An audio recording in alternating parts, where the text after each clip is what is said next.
ఇష్టానా? ఏ ఊరు మీది? అంగళం నుంచి వచ్చావా? ఎవరెవరు వచ్చారు?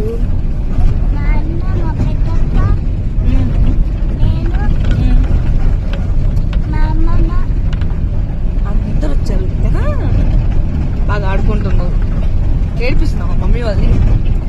లేదు, ఆడుకుంటున్నావు. తిన్నావు? మధ్యాహ్నం పో తిన్నావా? ఎక్కడున్నావు ఇప్పుడు? నేపాల్లో ఉన్నావా? బాగా ఎంజాయ్ చేస్తానా? ఆడుకుంటున్నా. ఫోటోలు బాగా తీసుకున్నా. శర్మ కూడా తీసుకున్నాడా? ఇంకెవరెవరు తీసుకున్నారు? అందరు తీసుకున్నారా? బాగా ఎంజాయ్ చేశారు అయితేనా? ఆడుకున్నారు బాగా. సరే, నెక్స్ట్ టైం మీరు కూడా రండి అని చెప్పు. Next time